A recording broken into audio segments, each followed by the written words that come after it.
Travel with Amaresh চ্যানেলে আপনাদের স্বাগত জানাচ্ছি। আজকে একটু অন্য ধরনের ভিডিও করার চেষ্টা করছি। ওম, এই যে ধ্বনি, এই ধ্বনিটা আমাদের সনাতন ধর্মের একটি অত্যন্ত গুরুত্বপূর্ণ ধ্বনি। এছাড়া আমরা যদি দেখি বৌদ্ধ এবং জৈন ধর্মেও কিন্তু এই ওম ধ্বনির ব্যবহার রয়েছে। আজকে বিশ্লেষণ করব যে এই ওম ধ্বনিটা কি।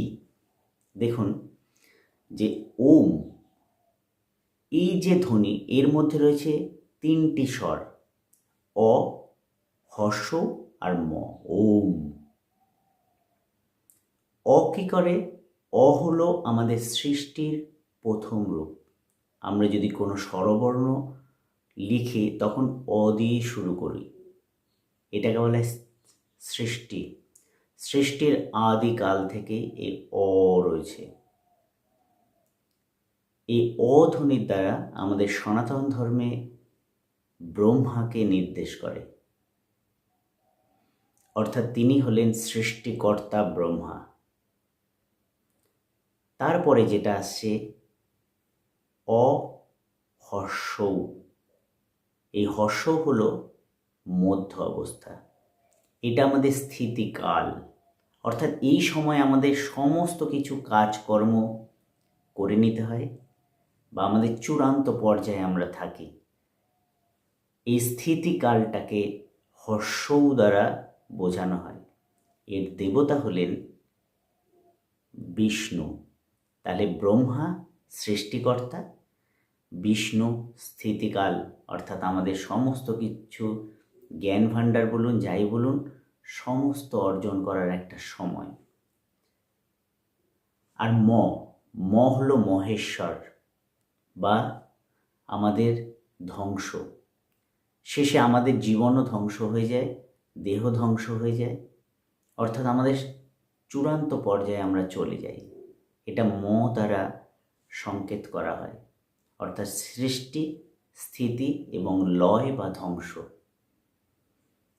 এছাড়া আমরা যদি দেখি যে এই ঔ এর ওপরে একটি দেখবেন অর্ধচন্দ্র রয়েছে। এই অর্ধচন্দ্র হলো কি? আমাদের মায়া। এই মায়া কি করে? সমস্ত কিছুকে আমাদের কিন্তু বাধা প্রদান করে। এই মায়াকে কিন্তু আমাদের কাটিয়ে উঠতে হবে। অর্ধচন্দ্রের ওপরে যে বিন্দুটা রয়েছে, এটা চরম সত্যের একটা প্রতীক, অর্থাৎ ব্রহ্মের প্রতীক। তাহলে আমরা এই বিশ্লেষণটা করলাম। আধ্যাত্মিকতা এবং দর্শনের চরমতম নিদর্শন বা প্রতীক হলো এই ওম ধ্বনি। এটা আমাদের জীবাত্মা এবং পরমাত্মার মধ্যে মিলন ঘটাতে সাহায্য করে। এবার অনেকের প্রশ্ন যে এই ওম শব্দটা কি কোনো বলার মানে আছে?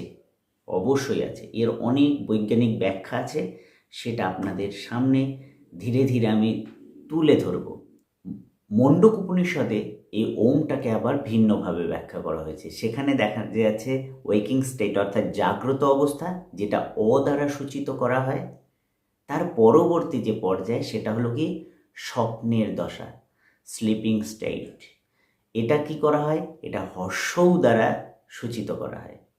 আর ম দ্বারা সূচিত করা হয়, এই মণ্ডক উপনিষদেই দেখানো হয়েছে যে গভীর ঘুম, অর্থাৎ ডিপ স্লিপ, যেটা আর কি গভীর ঘুমে আচ্ছন্ন যে স্টেট, অর্থাৎ সময়, সেই সময়টাকে কিন্তু নির্দেশ করে। তারপরে আরেকটা এটা ব্যাখ্যা করেছেন যে যখন গভীর ঘুমে আচ্ছন্ন, তার পরবর্তী যে দশা, সেই দশাটাকে এনারা বলছেন তুরীয় দশা। এই তুরীয় দশার পরে কি হয়? ব্রহ্মের সাথে আত্মা বা পরম আত্মা লীন হয়ে যায়। এর পরবর্তী যদি আপনারা বলেন, একটি ভিডিও করে দেবো, তাতে বলে দেবো যে ব্রহ্ম কী, এবং ধীরে ধীরে এই ধরনের ভিডিও আনবো যদি আপনারা উৎসাহ দেন এরপরে। তাহলে এই যে ওম ধ্বনি, এটা আমাদের মনোবিজ্ঞান সহ বিভিন্ন দার্শনিক, তাত্ত্বিক, বিভিন্ন ব্যাখ্যা রয়েছে। কি কি উপকার লাগে আমাদের? ওম ধ্বনিটা যদি আমরা উচ্চারণ করি,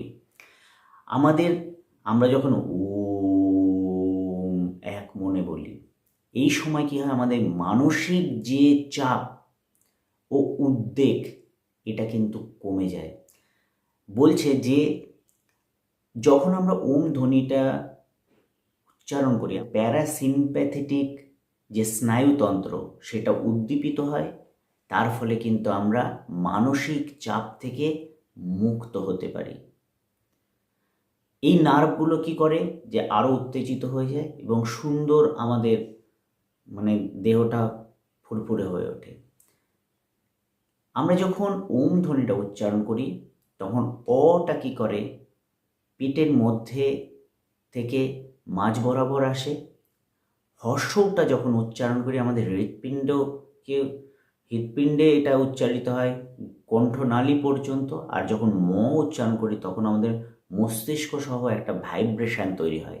এই ভাইব্রেশনটা কিন্তু, এই যে ওমের যে ভাইব্রেশন, এটা দেহের মধ্যে একটা পজিটিভ এনার্জি আমাদের ক্রিয়েট করে, অর্থাৎ আমরা পজিটিভ থিঙ্কিং করি।